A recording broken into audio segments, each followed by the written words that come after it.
إن الحمد لله نحمده ونستعينه ونستغفره ونعوذ بالله من شرور أنفسنا من سيئات أعمالنا من يهده الله فلا مضل له ومن يضلل فلا هادي له وأشهد أن لا إله إلا الله وحده لا شريك له وأشهد أن محمدا عبده ورسوله قال الله تعالى في كتابه الكريم يا أيها الذين آمنوا اتقوا الله حق تقاته ولا تموتن إلا وأنتم مسلمون أما بعد.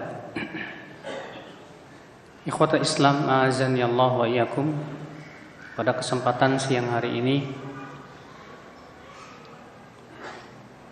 saya ingin membahas tentang asbabu insyirahis sadr, sebab-sebab lapangnya dada.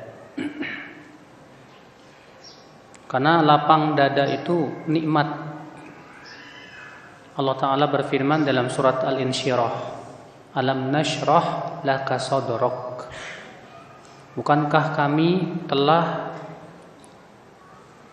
melapangkan dadamu? Karena lapang dada itu nikmat. Karena dengan lapang dada itu menimbulkan apa? Kesabaran yang panjang. Beda dengan orang yang dadanya sempit, sabarnya juga sempit. Lapang dada itu menimbulkan apa?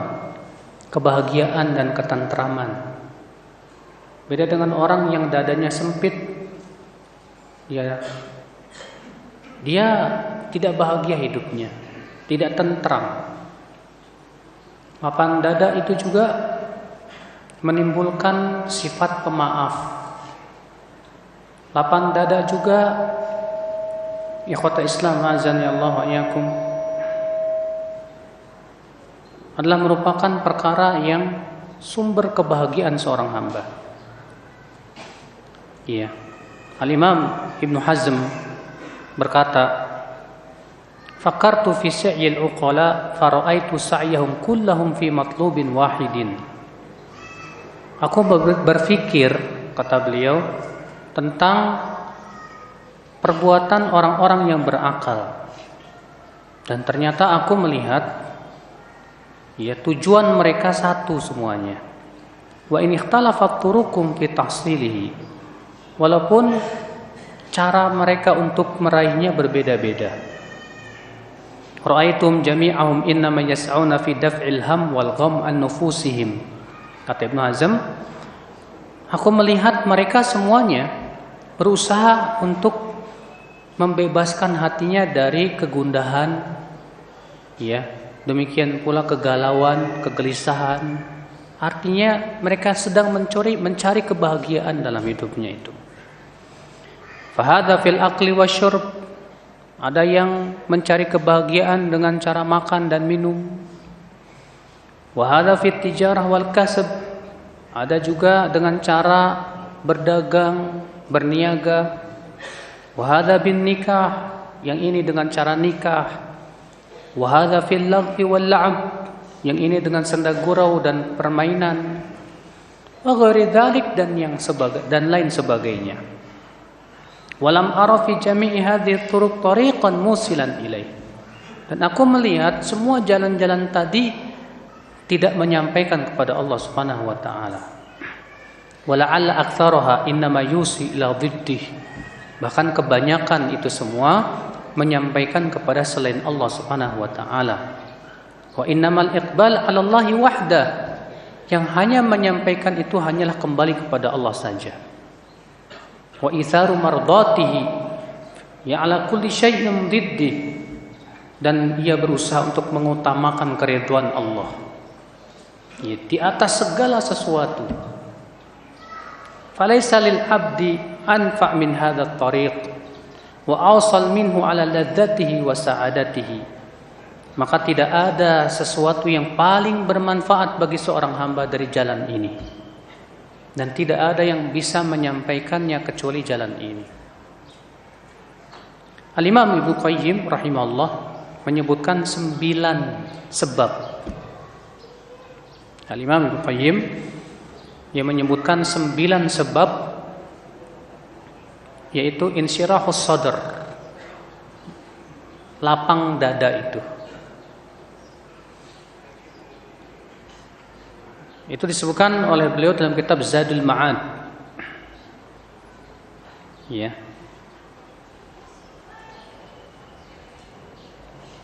Di jilid 2 halaman 23 sampai 28. Kata beliau, apa sebab-sebab dada itu lapang? Yang pertama tauhid.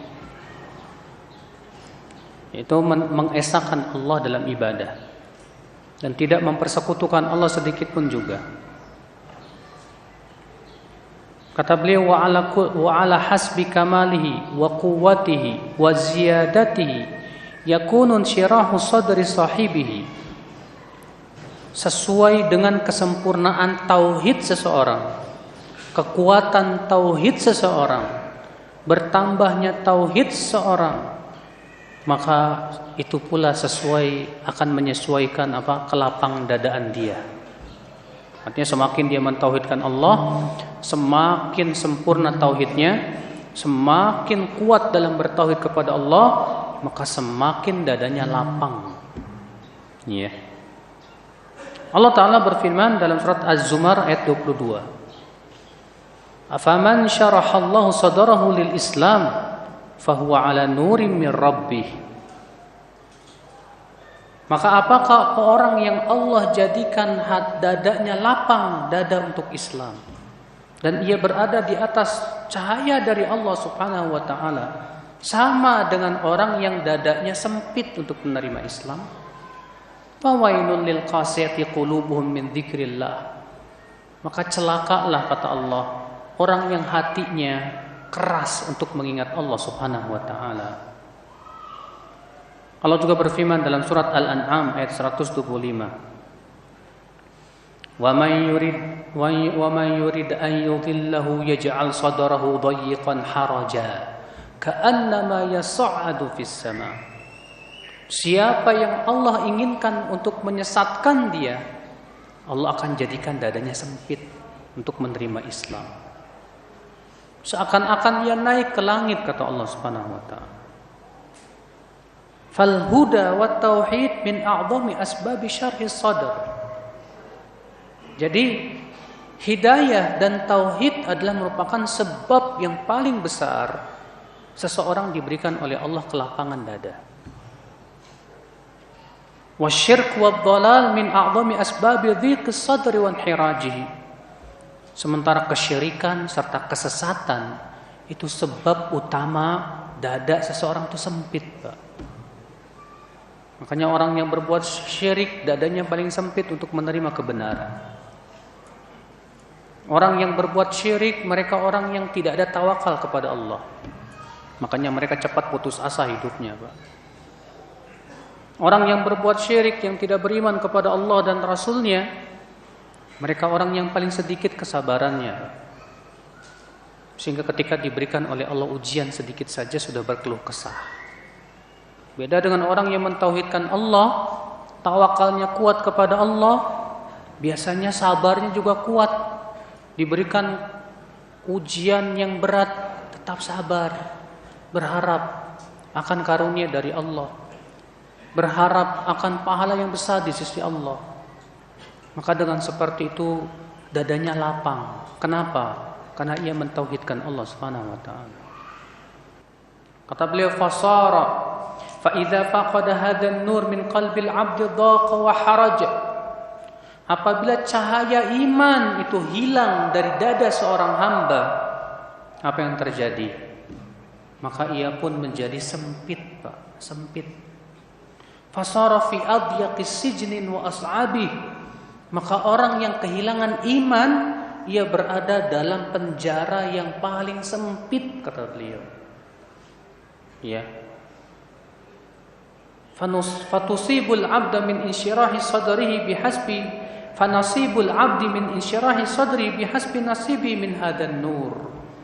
Makanya lapang dadanya seorang hamba itu, kata beliau, sesuai dengan iman yang ada di hatinya itu. Semakin hatinya dipenuhi dengan cahaya iman, insya Allah dadanya semakin lapang dan lebar. Allah Ta'ala berfirman dalam surat Al-An'am ayat 122.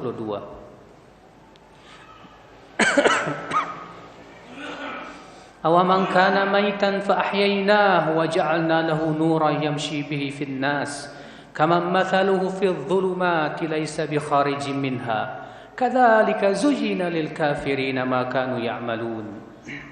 Apakah orang yang hatinya mati lalu kami hidupkan ia dan kami jadikan untuknya cahaya di mana ia berjalan dengan cahaya tersebut di antara manusia, sama dengan orang yang berada dalam kegelapan yang ia tidak pernah bisa keluar dari kegelapan itu? Tentu berbeda. Ya, orang yang berada di atas cahaya, Pak, kalau Bapak berjalan di bawah cahaya, Bapak bisa melihat ini jalan yang bagus, ini jalan yang tidak bagus, ini jalan yang menyampaikan kita ke sana, ini yang tidak. Tapi kalau dalam kegelapan bingung kita. Kita meraba, salah raba, ternyata ular yang matuk. Ketika gelap, kita tidak tahu jalan harus pergi kemana. Demikian pula orang yang kehilangan cahaya kegelapan itu, ya, cahaya keimanan tersebut gelap hatinya, fi dzulumat, dalam kegelapan. Sebab yang ketiga, yaitu sebab kelapangan dada, itu al-ilm, ilmu yang dimaksud yaitu apa? Ilmu din. Qala Allah, qala Rasul, wa qala sahabah, yaitu firman Allah, sabda Rasulullah, dan perkataan para sahabat. Itu ilmu, Pak. Al-ilm, kata beliau, fa innahu yashrahu sadr, karena ilmu itu menjadikan hati kita itu lapang, dada kita itu. Dada kita lapang, kata beliau. Wa yuwassi'uhu, bahkan melebarkannya, hatta yakuna awsa' minad dunya, bahkan dengan ilmu hati kita lebih lapang dari dunia sekalipun. Iya. Wal jahlu yurithuhu dhiq wal hasr wal habs. Sementara kebodohan hanya akan menimbulkan apa? Kesempitan dada. Ya, terpenjara seseorang itu. Fakullama ittasa'a ilmul 'abdi insyaraha sadruhu wattasa'. Semakin luas ilmunya, semakin dadanya itu lapang, kata beliau. Walaysa hadza li kulli ilmin balil ilmul mawruth 'anin nabi sallallahu alaihi wasallam. Dan ini bukan sembarangan ilmu. Akan tetapi ilmu yang dimaksud di sini, kata beliau, apa? Yaitu ilmu yang diwariskan dari Nabi sallallahu alaihi wasallam. Nah, warisan ini yang harusnya kita cari, Pak. Nabi mengatakan apa? Al-anbiya lam yuwarithu dinaran wala dirhaman. Para nabi tidak mewariskan dinar dan dirham. Yang mereka wariskan apa? Ilmu. Kata beliau, wa innama warathul ilm, akan tetapi para nabi itu mewariskan ilmu. Faman akhadahu akhadha bihadzin wafir. Siapa yang mengambil warisan tersebut, ia telah mengambil keuntungan yang banyak sekali. Kita, Pak, kepada warisan orang tua kita aja sering berebut. Seharusnya kepada warisan Rasulullah lebih berebut lagi kita. Justru itu warisan yang paling bermanfaat untuk hati kita. Abu Hurairah pernah mendatangi pasar dan berkata, "Ya ma'syarat tujar, wahai para pedagang, antum hahuna, kalian masih ada di sini, sementara di masjid warisan Rasulullah sedang dibagi-bagi." Nampaknya para pedagang pergi semuanya, Pak. Kemana? Ke masjid. Sementara Abu Hurairah nungguin di pasar. Tak lama kemudian para pedagang itu kembali ke pasar. Lalu Abu Hurairah berkata, "Kenapa kalian balik lagi?" Apa kata mereka? "Hai Abu Hurairah, kami tidak melihat di sana ada harta yang dibagi-bagi." Apa kata Abu Hurairah? "Lantas apa yang kalian lihat di masjid?" "Kami melihat di situ ada halaqah ilmu, ada orang sedang sholat, ada orang yang sedang zikir, ada orang yang sedang baca Quran." Kata Abu Hurairah apa? "Itu dia warisan Rasul." Itu warisan Rasulullah SAW. Maka saudaraku sekalian, bersyukurlah kita ketika Allah berikan kepada kita semangat untuk menuntut ilmu Allah Subhanahu wa taala. Karena tanda seseorang diinginkan kebaikan oleh Allah, dijadikan ia faqih dalam agama.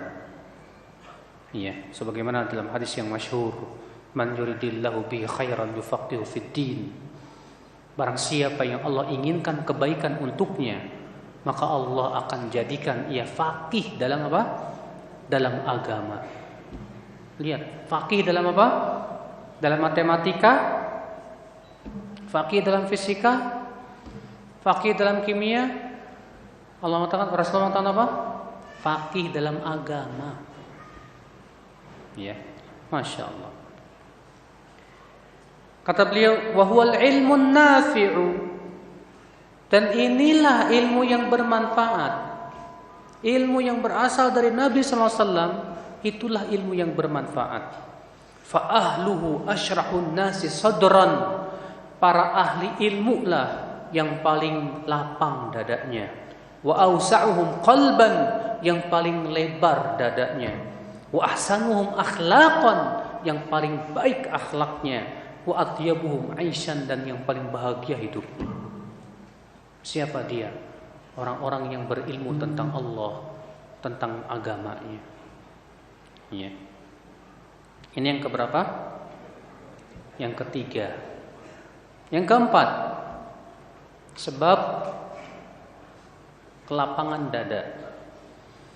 Kata beliau, rabi'an al-inabatu ilallah, kembali kepada Allah.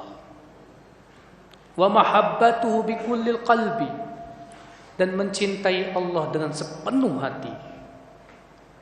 Wal iqbalu alaih, dan senantiasa menghadap kepada Allah. Wat tana'um bi ibadatih, dan merasakan nikmatnya ibadah kepada Allah Subhanahu wa taala. Subhanallah, saudaraku sekalian, orang yang sangat mencintai Allah, dia akan merasa nikmat berdua-duaan dengan Allah. Sebagaimana antum kalau mencintai seseorang, antum merasa senang berdua-duaan dengan dia. Kita mencintai Allah, tapi ketika kita ibadah kita tidak merasa nikmat. Ketika kita berzikir, lisan terasa keluh. Bagaimana kita akan dikatakan kita mencintai Allah Subhanahu wa taala? Maka ketika seseorang senantiasa kembali kepada Allah, dia cintai Allah dengan sepenuh hatinya, dia pun merasakan nikmat ibadah. Maka yang seperti ini orang yang paling lapang dadanya dalam hidupnya. Kata beliau, fala syai'a asyrah li sadril 'abdi min dzalika. Maka tidak ada sesuatu yang bisa melapangkan dada seorang hamba kecuali dengan itu. Mencintai Allah segala-galanya. Kalau antum mencintai selain Allah, antum tersiksa oleh apa yang antum cintai itu. Antum mencintai apa, misalnya barang ya, pasti tersiksa tuh sama barang itu. Takut kehilangan ya. Atau antum mencintai siapa? Wanita. Tersiksa sama wanita itu, tersiksa oleh kerinduan di saat jauh, tersiksa ketakutan diambil orang atau yang lainnya, banyaklah saudaraku sekalian. Tapi mencintai Allah, hati kita nikmat, tidak akan tersiksa. Maka di saat itu dada kita lapang, Masya Allah. Kata beliau, Qala ta'ala, Allah Ta'ala berfirman, Man amila salihan min dzakarin aw untha wa huwa mu'min falanuhyiyannahu hayatan thayyibah wa lanajziyannahum ajrahum bi ahsani ma kanu ya'malun. Barang siapa yang beramal saleh, dan tidak mungkin disebut amal itu amal soleh kecuali harus di atas ilmu.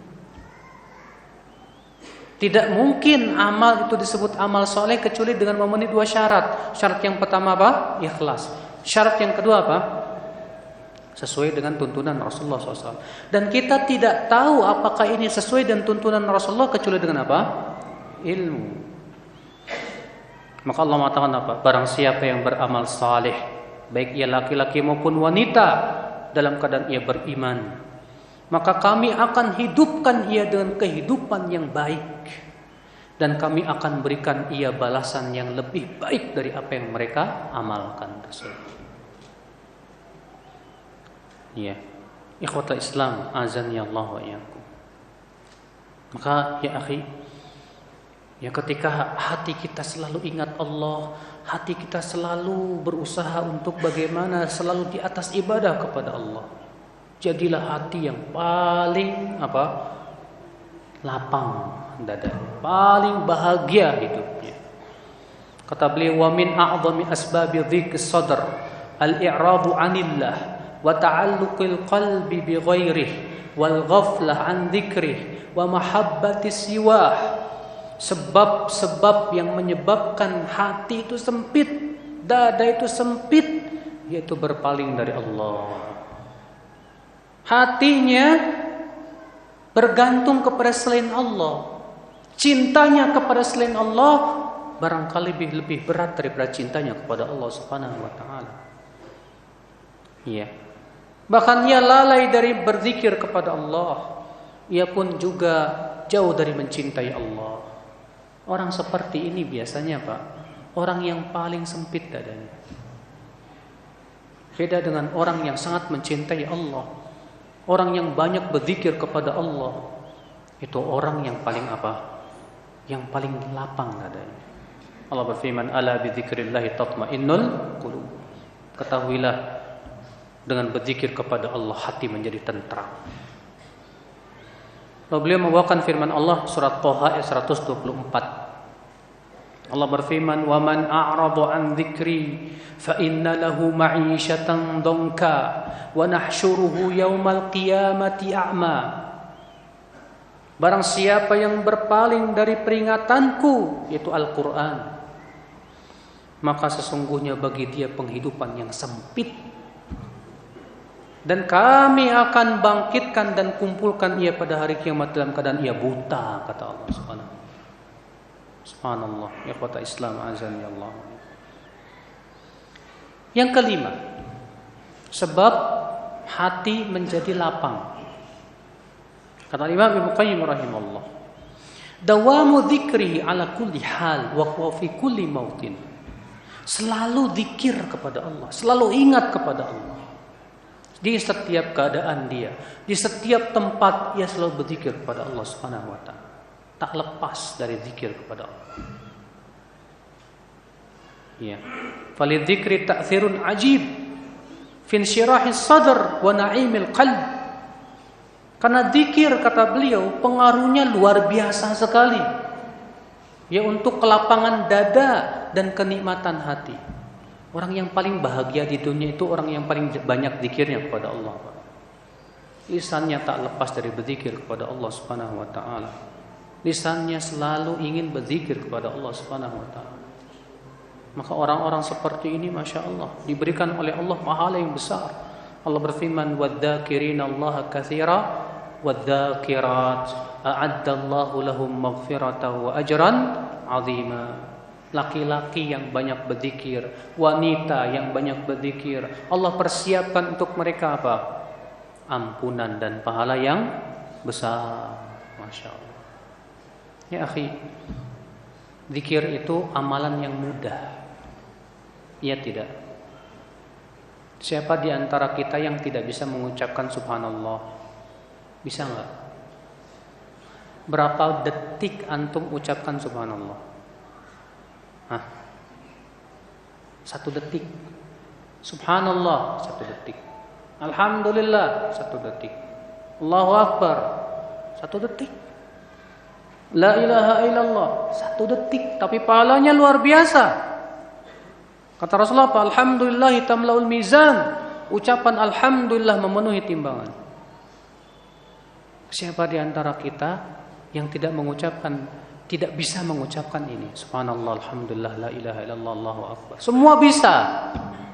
Tapi siapa di antara kita yang 1 jam aja lisannya selalu berzikir kepada Allah Subhanahu wa taala? Banyak di antara kita ketika berzikir setannya datang, Pak. Diingetin ini, diingetin itu, diingetin ini, akhirnya apa? Lisannya tak berzikir kepada Allah Subhanahu wa taala. Apalagi di zaman sekarang banyak hal-hal yang melalaikan. Ya. Media-media sosial yang melalaikan.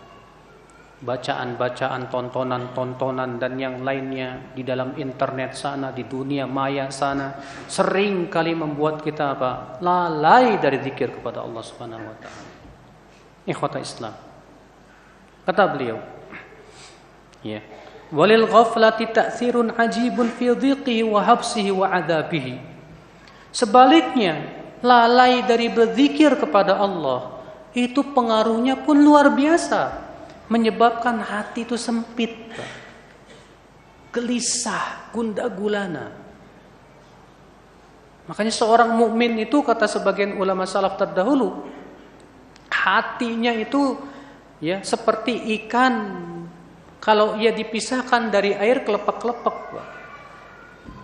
Maka seorang mukmin pun juga ketika hatinya kosong dari zikir, hatinya tak tenang dan tidak tentram. Selalu hatinya ingin kembali berzikir kepada Allah Subhanahu wa taala. Allah berfirman dalam surat Ar-Ra'd ayat 28, "Alladzina amanu wa tatma'innu qulubuhum bi dzikrillah. Ala bi dzikrillah tatma'innul qulub." Orang-orang yang beriman dan hati mereka merasa tentram dengan zikir kepada Allah. Ketahuilah, dengan berzikir kepada Allah hati itu menjadi tenang, tentram. Kalau hati tenang, tentram, Pak, dada pun lapang, lebar. Ya. Yang keenam, sebab yang keenam yang menyebabkan dada kita lapang. Al-ihsanu ilal khalqi wa naf'uhum bima yumkinuhum minal mali wal jah wan naf'i bil badan wa anwa'il ihsan. Berbuat baik kepada makhluk, memberikan manfaat kepada mereka dengan apa yang kita bisa. Kalau kita bisa memberikan manfaat dengan harta, ya dengan harta. Kalau kita bisa memberikan manfaat dengan kedudukan, ya dengan kedudukan. Kalau kita bisa memberikan manfaatnya dengan badan, ya dengan badan. Ya, wallahi Pak, kalau kita membantu orang lain tuh hati kita tenang banget, Pak. Antum ngelihat teman antum lagi bawa barang berat nih, sini saya bantu.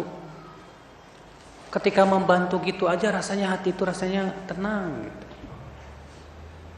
Ketika antum melihat ada orang yang butuh bantuan, antum carikan bantuan buat dia. Ketika antum berinfak sebagian harta antum kepada orang miskin, wallahi siapapun orang yang pernah masuk dalam kancah memberikan bantuan kepada orang lain, hati itu tenang sekali. Lihat orang-orang yang pergi ke tempat-tempat yang terkena musibah untuk memberikan kepada mereka bantuan yang mereka mampu bisa untuk bantu.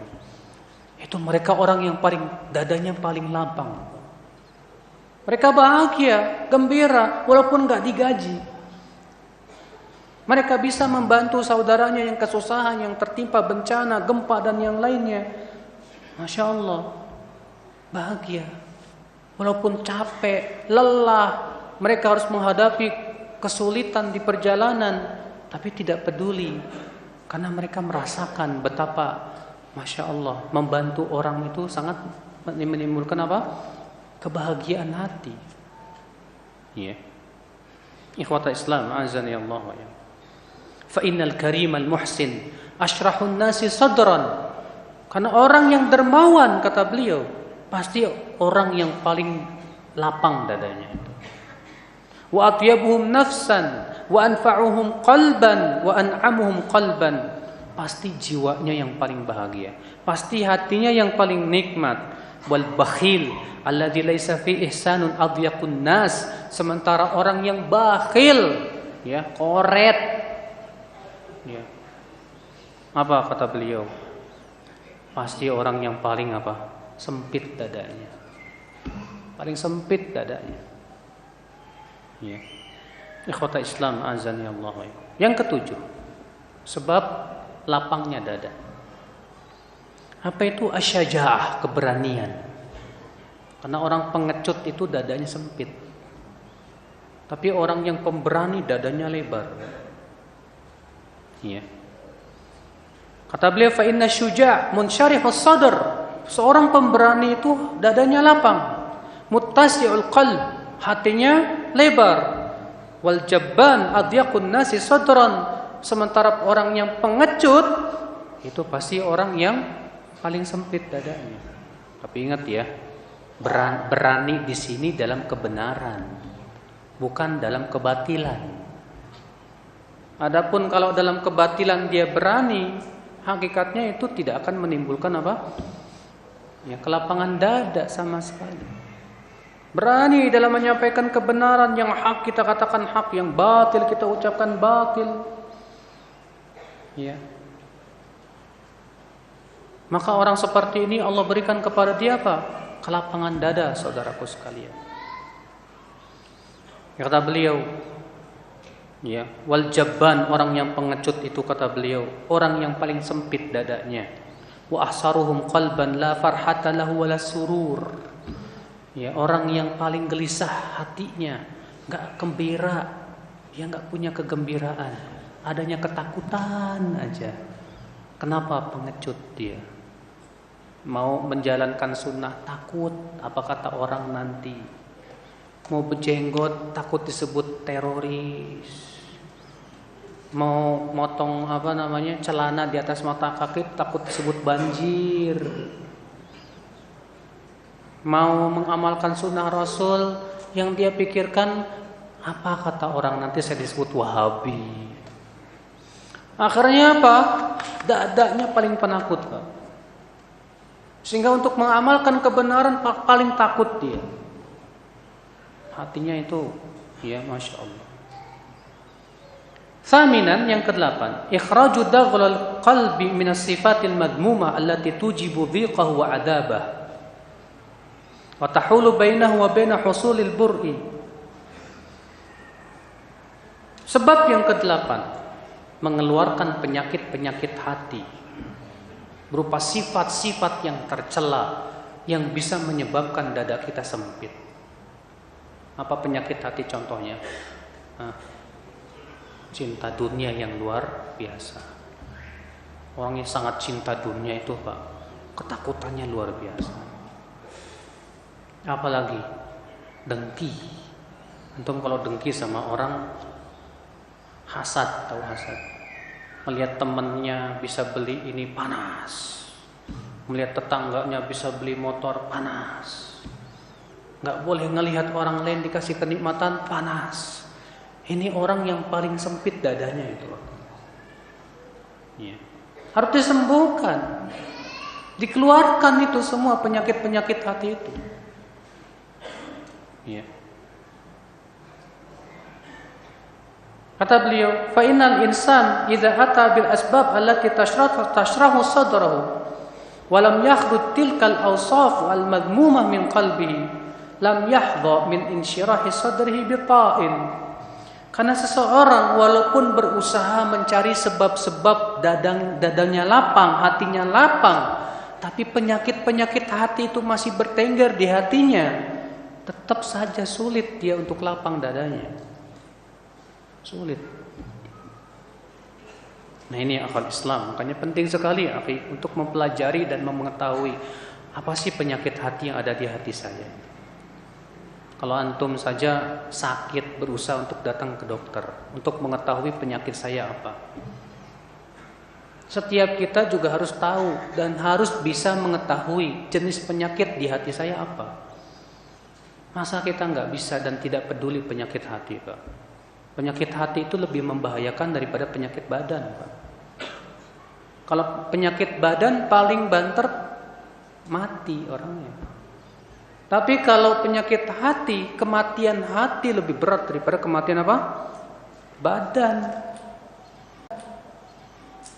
Maka dari itu saudaraku sekalian, perhatian kita kepada hati lebih berat, lebih besar harusnya daripada perhatian kita kepada badan kita. Coba setiap kita berusaha untuk introspeksi diri. Saya ini penyakit hatinya apa ya?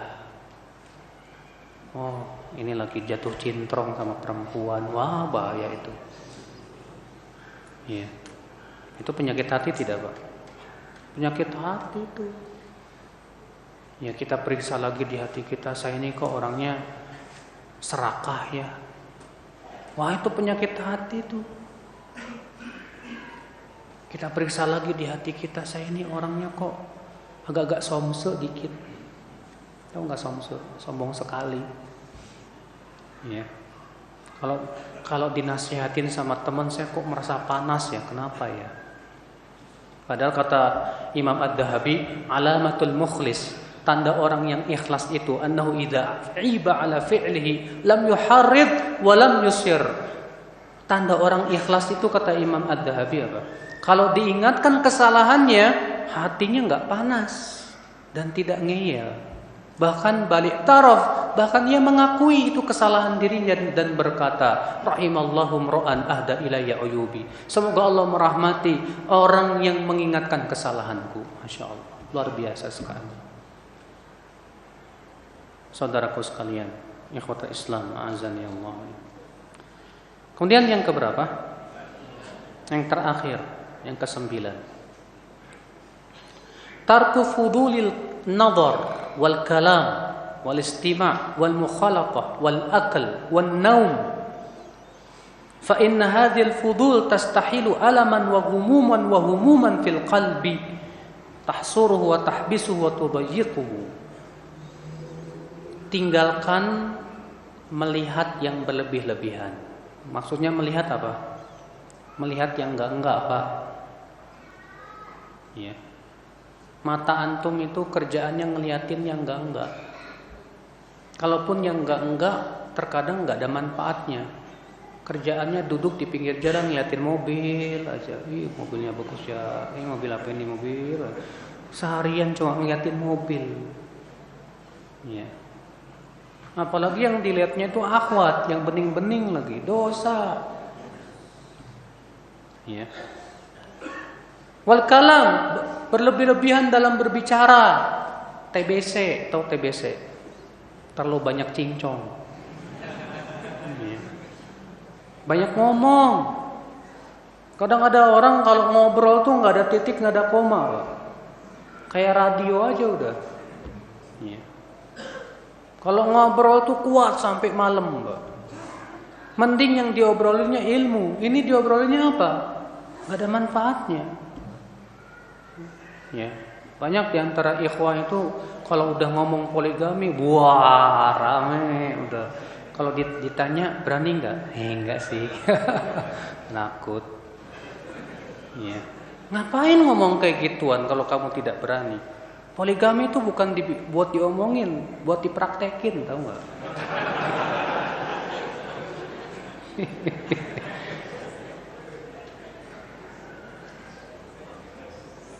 Wal mukhalatah, kata beliau, terlalu banyak bergaul, kebanyakan gaul. Kerjaannya hari ini main ke rumah si fulan, besok main ke rumah si fulan. Kebanyakan gaul. Ya. Wal akal wan naum, kebanyakan makan. Pikirannya cuma kuliner aja. Kebanyakan tidur, senangnya tidur aja. Maka semua ini kata beliau akan menjadikan hatinya itu tersiksa. Benar. Ya. Hatinya akan sakit, Pak. Maka seperti ini akan menyebabkan hatinya menjadi sempit, Pak. Betul. Fala ilaha illallah. Ma adyaqu sadri man daraba fi kulli afatin min hadil afati bisahmin. Kata beliau, la ilaha illallah. Betapa sempitnya dada orang ya yang jatuh ke dalam perkara-perkara tadi, penyakit-penyakit tadi, berlebihan dalam bicara, berlebihan dalam bergaul, berlebihan di dalam apa? Ya, perkara-perkara yang mubah.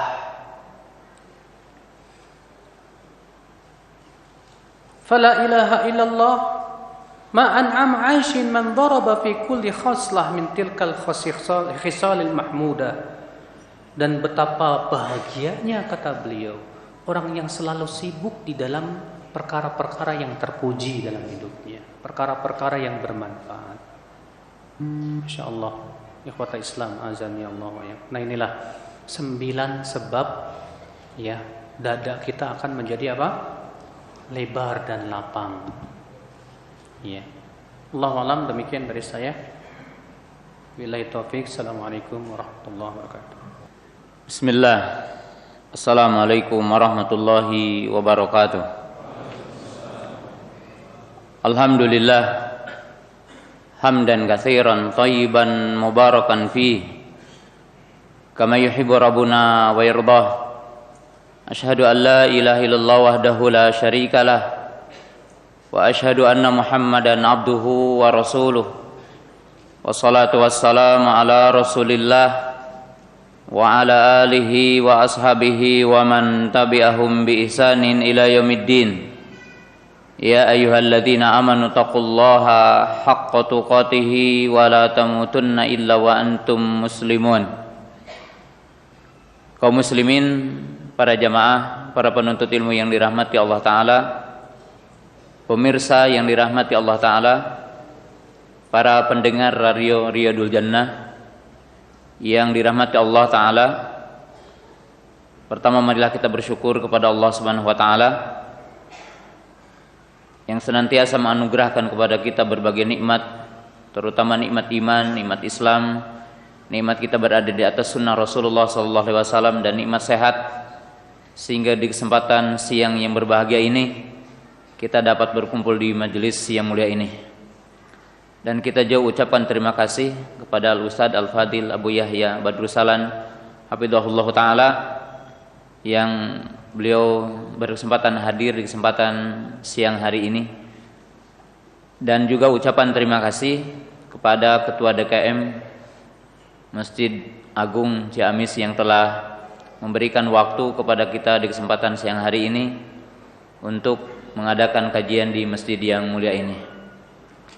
Kaum muslimin, para jamaah, pemirsa yang dirahmati Allah Ta'ala, sesungguhnya sangat cukup nasihat yang tadi disampaikan, yaitu 9 poin yang menyebabkan seseorang mukmin itu bisa menjadi lapang dadanya. Ya. Lapang dada yang terbaik tentunya adalah islamul qalbi li ahkamillah. Istislamul qalbi li syariatillah. Islamul qalbi li amrillah wa li amri rasulih. Islamul qalbi li kitabillah wa li sunnati rasulillah sallallahu alaihi wasallam. Puncak dari lapang dada seorang mukmin adalah ketundukan hati seseorang kepada hukum Allah. Ketundukan hati seseorang kepada perintah Allah dan perintah Rasulnya. Ketundukan hati seorang mukmin kepada kitab Allah dan sunnah Rasulnya. Barang siapa di antara kita yang dibikin lapang, yang dibikin hatinya tidak merasa berat untuk menerima keputusan-keputusan Allah, untuk menerima keputusan-keputusan dari baginda Rasulullah sallallahu alaihi wasallam, maka itu adalah inti dari kelapangan dada seseorang. Oleh sebab itu, pahala orang yang berlapang dada kepada ketetapan-ketetapan Allah dan Rasulnya, maka mereka itulah orang-orang yang dikatakan mendapatkan keberuntungan yang sangat besar. Silakan lihat pada surah An-Nisa ayat 13. Allah berfirman, tilka hududullah wa may yuti'illaha wa rasulahu yudkhilhu jannatin tajri min tahtihal anharu khalidina fiha wa dzalikal fawzul azim. Allah berfirman, itulah batasan-batasan Allah. Ya, batasan Allah ini berupa halal, haram, berupa wajibat wal manhiyat, berupa perintah dan larangan Allah, berupa hukum Allah, yaitu halal, haram, apa yang Allah Ta'ala perintahkan kepada kita berupa iman, larangan berupa kufur, perintah bertauhid, larangan syirik, perintah untuk taat, larangan untuk maksiat. Maka itu dinamakan dengan hududullah. Barang siapa yang taat kepada Allah dan ia taat kepada Rasulnya, maka Allah akan memasukkan dia ke surga, jannah tajri min tahtihal anhar, yang akan mengalir di dalamnya sungai. Khalidina fiha, dan mereka kekal di dalamnya. Dzalikal fawzul azim. Maka itulah kemenangan yang besar, keberuntungan yang besar. Kaum muslimin pemirsa yang dirahmati Allah Subhanahu wa taala. Jadi dari bagian 9 yang tadi yang sudah disebutkan, saya mengidhofatkan sedikit di kesempatan yang berbahagia ini, bahwa tidak ada yang akan menjadikan seorang itu berbahagia. Tidak ada sesuatu yang akan menjadikan seorang itu menang dan beruntung. Karena terkadang manusia mengukur menang, mengukur beruntung, mengukur berbahagia itu beda-beda. Mungkin kita lihat kalau ada orang-orang yang sedang bertanding bola, maka yang menang itu dikatakan dia menang, dia beruntung. Kalau orang sedang bertanding satu dengan yang lainnya untuk mengejar tender perusahaan, maka yang dapat tender perusahaan itulah orang yang beruntung, orang yang menang. Kalau orang yang sedang bertanding untuk kekuasaan seperti kita rasakan hari ini, maka mungkin nanti tanggal 17 April yang mendapatkan kemenangan itulah orang yang menang, itulah orang yang beruntung. Demikian juga mungkin orang yang sedang bertanding ya, dalam dunia apa saja. Orang yang dia bertani mendapatkan hasil yang banyak, kita katakan orang ini beruntung. Demikian juga orang yang membuka perusahaan-perusahaan besar atau mungkin perusahaan kecil, kalau dia mendapatkan untung, mendapatkan kelebihan laba dari apa yang dia usahakan, seorang akan mengatakan dia beruntung. Tapi banyak orang yang tidak tahu hakikat keberuntungan, hakikat orang yang menang, hakikat orang yang berbahagia. Orang yang diluaskan dunianya hari ini dan orang-orang yang diberikan kekuasaan hari ini, itu bukan dikatakan orang yang sesungguhnya beruntung. Kita renungkan dalam kalimat yang singkat ini, surah Ali Imran pada ayat 185.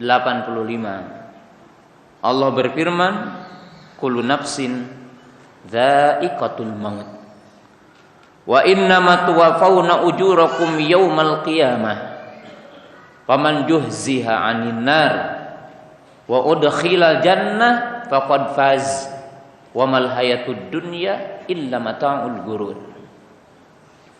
Nah, ini kan tadi sudah disebutkan, diisyaratkan ada judul ya.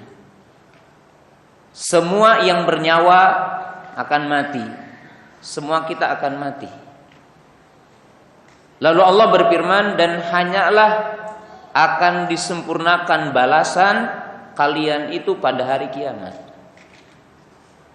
Dan barang siapa yang diselamatkan dari neraka dan dimasukkan ke surga, maka dia adalah orang yang menang dengan kemenangan yang besar. Dialah orang yang beruntung dengan untung yang besar, dan dia adalah orang-orang yang mendapatkan kebahagiaan yang sesungguhnya. Dan tidaklah dunia ini kecuali senda gurau.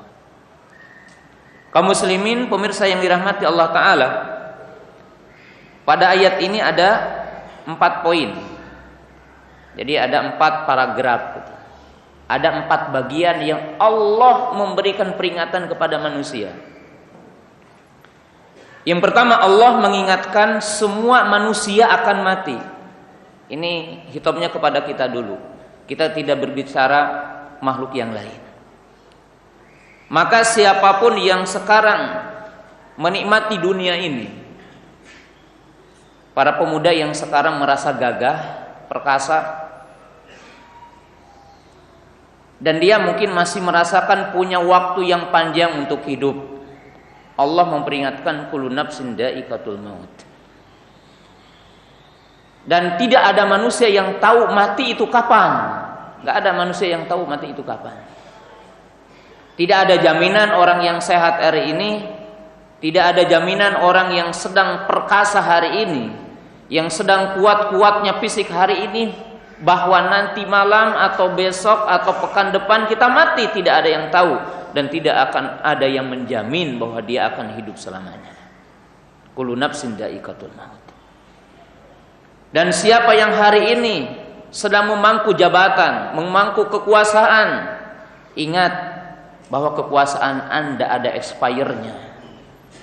Kekuasaan yang kita sedang pegang hari ini adalah ada batasannya. Allah memberitahu akan ada kematian. Dan semua orang yang sekarang memiliki uang miliaran triliunan, memiliki sawah yang luas, memiliki harta yang banyak, diingatkan kullu nafsin dha'iqatul maut. Lalu pada poin yang kedua, ingatnya Allah mengingatkan apa yang Anda rasakan dari kenikmatan yang sekarang nikmati dan kekuasaan yang Anda sedang rasakan hari ini, dan semua bentuk kenikmatan dunia ini, maka ingat itu adalah bagian terkecil. Karena Allah mengatakan Allah akan menyempurnakan pahala bagi orang beriman nanti yaumul qiyamah. Sedangkan orang-orang yang kafir, orang-orang yang tidak beriman kepada Allah Ta'ala, maka Allah akan mencukupkan nikmatnya hanya di dunia saja, dan Allah tidak akan menyempurnakan nikmatnya nanti yaumul qiyamah. Maka kaum muslimin pemirsa yang dirahmati Allah Ta'ala, bagi orang-orang yang beriman, disebutkan di dalam hadis ketika di alam kubur, ketika Allah Ta'ala memberikan bagian kenikmatan di alam kubur dengan nikmat-nikmat yang sangat agung di alam kubur, ketika diperlihatkan kepada mereka neraka dulu, lalu malaikat mengatakan sungguhnya Allah telah mengganti bagimu surga. Lalu penghuni kubur ini melihat surga dan kenikmatan-kenikmatan yang ada di dalamnya, seraya mereka mengatakan, ya Allah, percepat hari kiamat. Kenapa orang-orang yang beriman ketika di alam kubur mereka mengatakan, ya Allah, percepat hari kiamat? Karena mereka tahu nikmat yang didapatkan itu sedikit, dan sangatlah jauh dengan kenikmatan yang akan didapatkan nanti yaumul qiyamah di surga. Maka mereka ingin cepat sekali hari kiamat. Tapi orang-orang yang kafir, orang-orang yang durhaka, ketika di alam kubur, ketika pertama kali diperlihatkan kepadanya surga, lalu Munkar dan Nakir berkata, Allah telah mengganti bagimu ini neraka. Maka mereka berkata, ya Allah, tangguhkan hari kiamat. Karena walaupun begitu dahsyatnya adab kubur, sampai disebutkan tentang adab kubur itu, ketika orang merasakan adab kubur, maka dia akan menjerit, dan jeritan dia akan terdengar oleh seluruh makhluk yang ada di dunia kecuali jin dan manusia. Tapi mereka mengatakan, ya Allah, tangguhkan hari kiamat. Kenapa mereka berkata seperti itu? Karena mereka tahu adab neraka, siksa neraka lebih dahsyat dari adab kubur. Maka lihat Allah mengatakan, wa innamat tuwaffawna ujurakum yaumal qiyamah. Dan ini sebuah peringatan dari Allah Ta'ala. Lalu Allah menjelaskan siapa orang yang akan mendapatkan kemenangan yang sesungguhnya, kemenangan yang hakiki. Allah mengatakan, siapa yang diselamatkan dari neraka dan dimasukkan ke surga, maka sungguh dia telah mendapatkan keberuntungan. Sungguh dia telah mendapatkan kemenangan yang hakiki, kemenangan yang sesungguhnya. Lalu Allah berfirman, dan tidaklah kehidupan dunia kecuali hanya senda gurau saja. Jadi kenikmatan dunia ini sedikit. Kenikmatan dunia ini adalah sementara. Kenikmatan dunia ini adalah sangatlah sedikit. Kenikmatan dunia ini adalah sementara. Lalu kita ditanya dengan kalimat yang sangat singkat dikatakan oleh para ulama, pertanyaan. Kalau kita tahu apa yang diperingatkan Allah di sini, semua manusia akan mati, dan Allah menjelaskan nikmat dunia ini adalah sedikit, dan nikmat yang besar nanti yaumul qiyamah. Allah akan menyempurnakan nikmat bagi setiap hamba nanti yaumul qiyamah. Itu bagi orang-orang yang beriman. Lalu kita bertanya, kenapa kita hari ini lebih besar konsentrasi untuk mendapatkan nikmat yang sedikit ini? Lalu kita lupa, lalu kita lalai, hati ini sempit untuk mendapatkan nikmat yang hakiki, nikmat yang abadi. Kalau kita bertanya, berapa jam kita membaca Al-Quran sehari? Berapa jam kita berdiri untuk mendapatkan dunia? Berapa menit kita membaca Al-Quran sehari?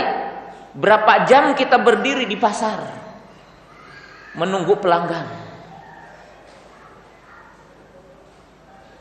Kita tanya, kenapa kita konsentrasi dengan perkara yang sedikit, sementara untuk mendapatkan perkara yang hakiki kita sebentar?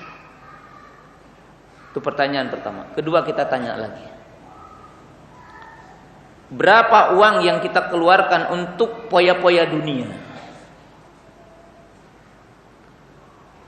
Berapa uang yang kita keluarkan untuk mendapatkan kenikmatan dunia yang sedikit?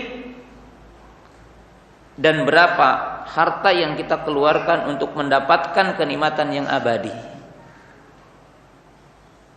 Kalau kita tanya pertanyaan, kita sepakat dengan hadis, bunyinya apa? Man bana masjidan lillah banallahu baitan fil jannah.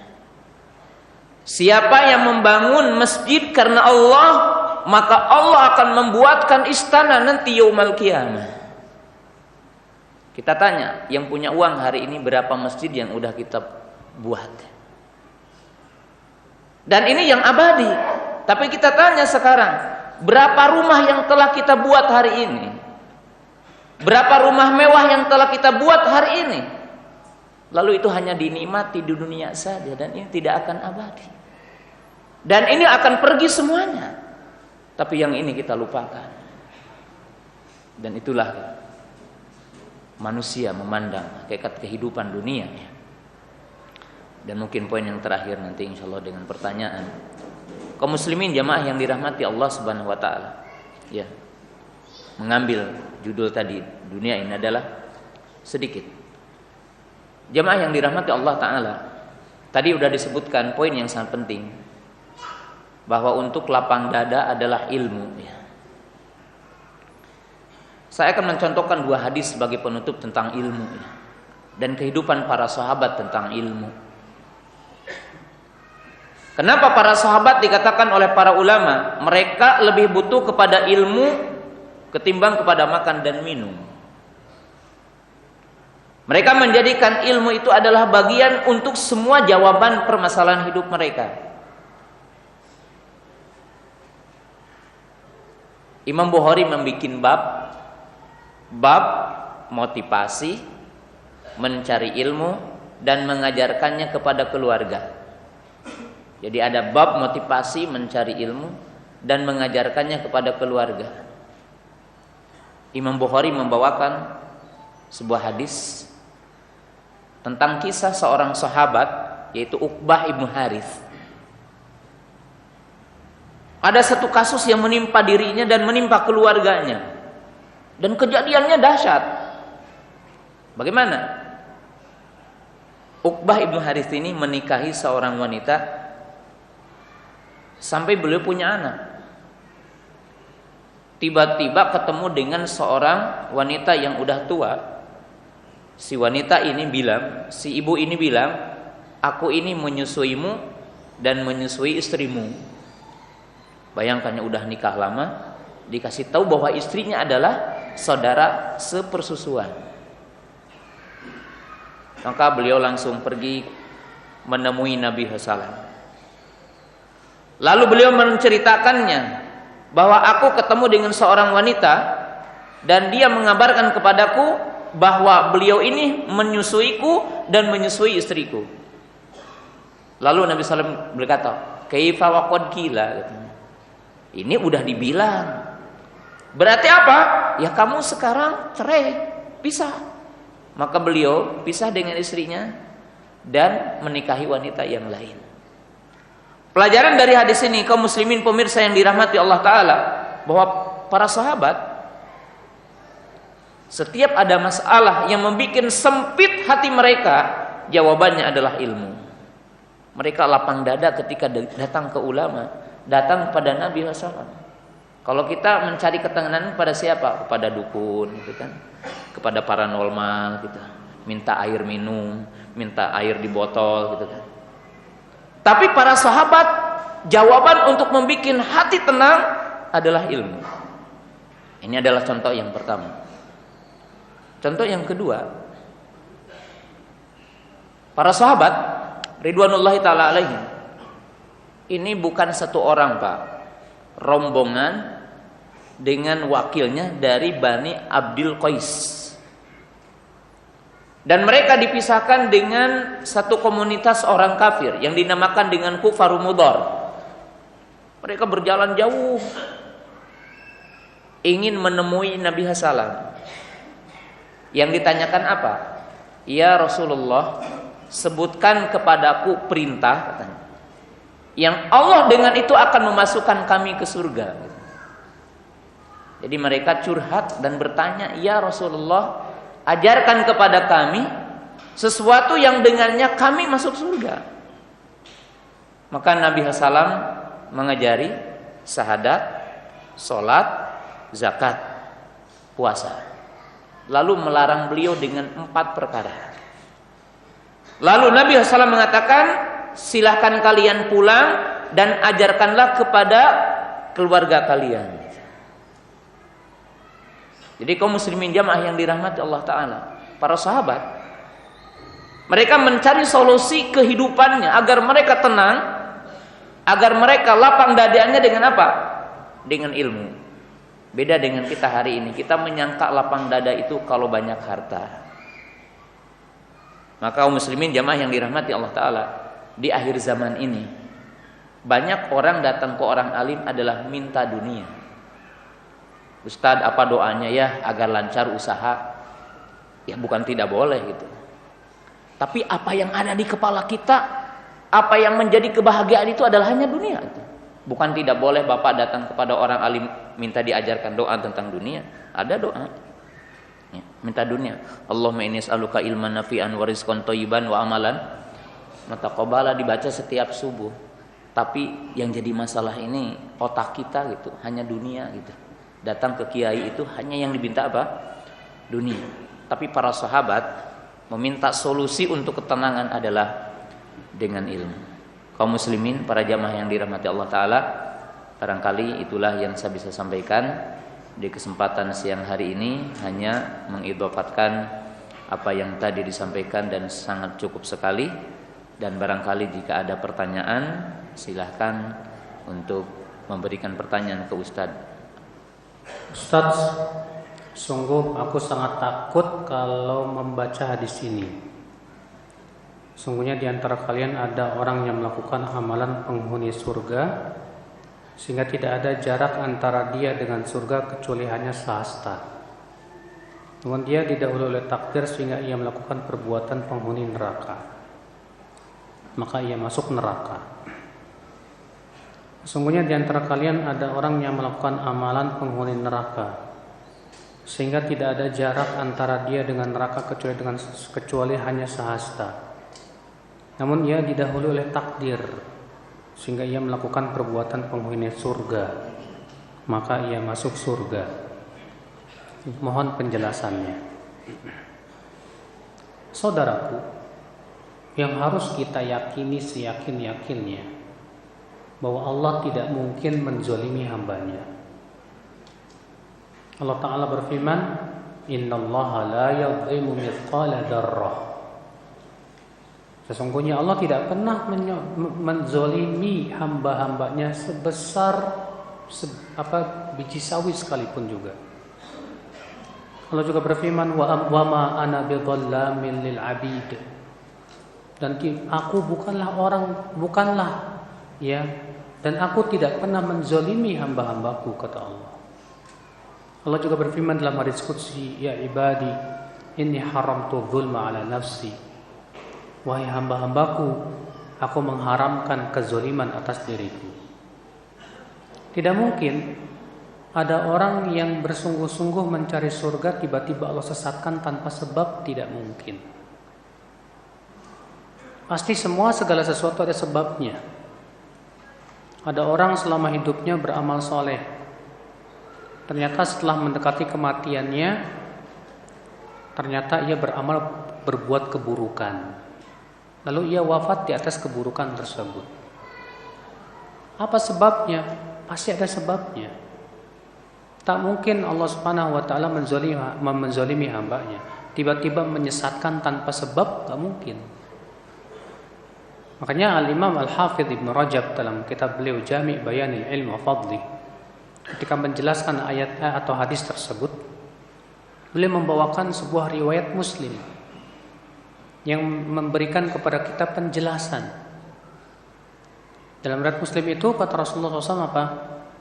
Inna rajul la ya'malu bi amali ahlil jannah sittina sanah fima yabdu linnas wa huwa min ahlin nar. Seseorang beramal soleh 60 tahun. Bayangkan. Fima yabdu linnas, sebatas yang tampak kepada manusia. Tambahan kata-kata fima yabdu linnas, sebatas yang tampak kepada manusia. Ini memberikan kepada kita sebuah isyarat, kata beliau, bahwa di sana ada yang disebut dengan dasaisul qalb. Sesuatu yang tersembunyi di hati. Ya betul dia beramal soleh, tapi ternyata ada sesuatu yang tersembunyi di hatinya. Bisa jadi yang pertama misalnya, dia beramal soleh karena riya, hanya karena ingin disebut apa? Qari misalnya. Hanya karena ingin disebut apa? Ahli ibadah misalnya. Hanya karena ingin disebut apa? Alim ulama misalnya. Hanya karena ingin disebut apa? Pemberani misalnya. Sekarang kalau misalnya orang seperti ini, kira-kira wafatnya su'ul khatimah atau husnul khatimah, Pak? Su'ul khatimah. Kalau ada orang sholat, pas sedang sholat meninggal dunia, antum bisa pastikan nggak dia wafatnya dalam keadaan husnul khatimah atau su'ul khatimah? Kita hanya bisa berharap mudah-mudahan wafatnya apa? Husnul khatimah. Tapi apa yang ada di hati manusia siapa yang tahu? Hanya Allah yang tahu. Kalau misalnya dia sedang sholat dalam keadaan riya, ingin dilihat orang, kayak ginian nih su'ul khatimah, husnul khatimah. Su'ul khatimah. Iya. Berarti di sana ada sebabnya. Atau yang kedua bisa jadi ia tertipu dengan banyaknya amal. Saya sudah banyak amal. Karena sudah banyak beramal, akibatnya apa? Terkena penyakit ujub. Kata Ibnu Qayyim, ujub dengan amal soleh itu lebih buruk daripada ujub dengan harta dan kedudukan. Kenapa? Ibnu Taimiyah menjelaskan ya dalam sebuah risalah beliau bahwa ujub itu terdapat padanya jenis kesyirikan. Makanya Syekh Utsaimin rahimahullah mengatakan apa? Ujub itu bisa membatalkan amal. Nah, dia Masya Allah banyak beramal soleh, banyak, tapi ia tertipu dengan banyaknya apa? Amal. akibatnya menimbulkan ujub bahkan sombong. Kalau ia meninggal dalam keadaan seperti itu, kira-kira su'ul khatimah apa husnul khatimah? Su'ul khatimah. Sombong itu termasuk dosa besar tidak, Pak? Termasuk dosa besar. Atau misalnya dia sudah banyak beramal saleh, dia tertipu dengan banyaknya amal, akibatnya dia menganggap remeh maksiat. Saya sudah banyak sholat, saya sudah banyak ini, nggak apa-apalah saya berbuat maksiat sekali-kali, kan amal saya udah banyak. Pas maksiat meninggal. Maka seakan-akan hadis ini justru cambuk buat kita. Seakan-akan Rasul mengatakan, kamu yang sudah banyak beramal soleh, jangan kamu tertipu dengan banyaknya amal kamu.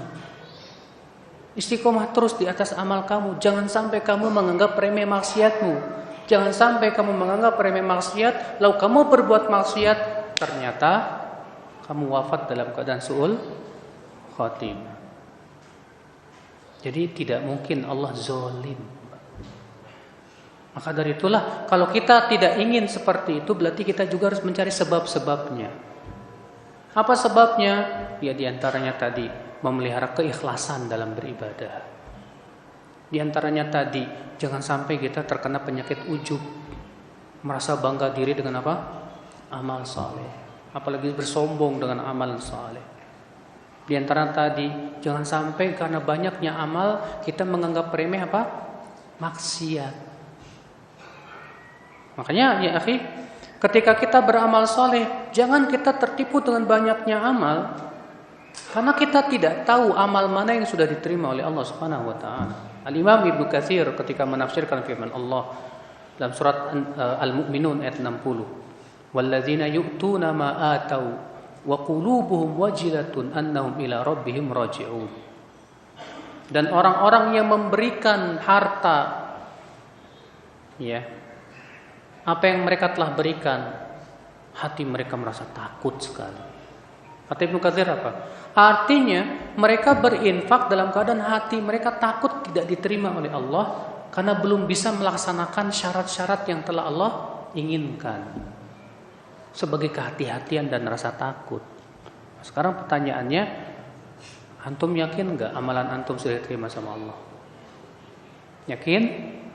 Kita enggak yakin, tahu dari mana? Jangan merasa, sama sekali jangan merasa amal saya sudah banyak, insya Allah saya terima semuanya. Dari mana kita tahu? Kalau Abdullah bin Umar saja nggak pede. Abdullah bin Umar mengatakan apa? Kalau aku tahu ada satu solatku yang diterima oleh Allah, itu lebih aku sukai daripada dunia dan seisinya. Karena Allah berfirman, innama yataqabbalullahu minal muttaqin. Allah hanyalah menerima dari orang-orang yang bertakwa. Bayangkan. Nah inilah saudaraku, justru sebetulnya hadis ini cambuk. Hadis ini jangan dianggap, loh kok tiba-tiba Allah sesatkan orang udah beramal soleh 60 tahun tiba-tiba disesatkan. Gak mungkin Allah zalim. Kita katakan pasti ada sebabnya. Pasti ada sebabnya. Allahu a'lam. Bismillah.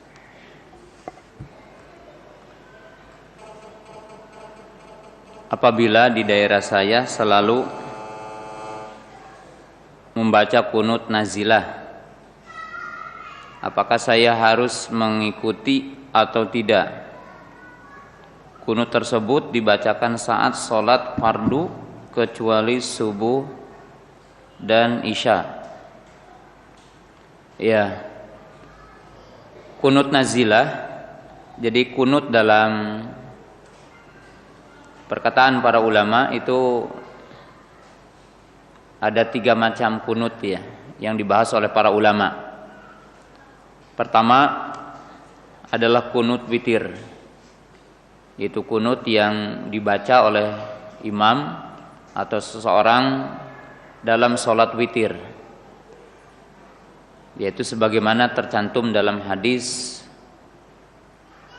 Al-Hasan ibnu Ali radhiyallahu taala anhu, yaitu kunut Allahumma hdini biman hadait. Yang kedua adalah kunut nazilah, yaitu kunut yang apabila ada sesuatu yang menimpa kepada kaum muslimin, seperti ya, musibah yang pernah terjadi di zaman Nabi SAW. Itu sebuah doa untuk orang kafir. Yang ketiga yang kita kenal adalah kunut yang ada di tengah kaum muslimin adalah kunut subuh. Dan kunut nazilah disunahkan dalam syariat Islam. Tetapi wallahu alam kunut nazilah ini itu tidak dikontinyukan kunut nazilah. Jadi tidak dikontinyukan dalam setiap waktu sholat sepanjang hidup kaum muslimin sepanjang tahunnya. Sebab Nabi SAW juga ketika sejumlah pembaca Quran itu dibunuh oleh satu kaum di antara kaum orang kafir, Nabi SAW berkunut cuma sebulan dan tidak mengkontinyukan kunut. Dan untuk kunut nazilah, wallahu ta'ala alam, untuk hari ini itu harus memang kebijakan dari Amirul Mukminin wa al-ulama. Artinya kapan kita menunaikan kunut nazilah untuk saudara kita ataupun ketika dapat musibah yang dilakukan oleh orang-orang kafir, maka itu tidak setiap orang punya kebijakan untuk mengadakan kunut nazilah. Tetapi kunut nazilah ini mestinya adalah satu kebijakan yang diambil oleh pemimpin muslim dan para ulamanya. Jadi oleh pemimpin kaum muslimin dan ulamanya. Kalau dipandang oleh orang-orang yang punya ilmu dan ulama dan amir, kunut nazilah ya kunut nazilah. Jadi kunut nazilah tidak dilakukan dengan istimbat sendiri-sendiri satu kampung atau satu orang atau ustadz tertentu ya. Karena kunut nazilah ini berkaitan dengan masalah besar gitu. Ya seyogianya begitu gitu. Dan tentunya apa yang ditanyakan kunut nazilah dilakukan dalam setiap saat, maka ini lam yathbut ani Nabi sallam. Artinya ini tidak ada dari petunjuk Nabi sallam dan termasuk mukhalafatus sunnah. Jadi menyelisihi sunnah. Kalau setiap, apalagi di sini juga dikecualikan subuh dengan isya. Nah ini juga pengecualian untuk selamanya tidak subuh dengan isya. Maka ini juga sesuatu yang tidak tetap dari apa yang diajarkan oleh Nabi Shallallahu Alaihi Wasallam. Mestinya imamnya dinasehati gitu ya, karena tidak ada kunut yang sepanjang hidup gitu ya dilakukan oleh kita. Allah Taala.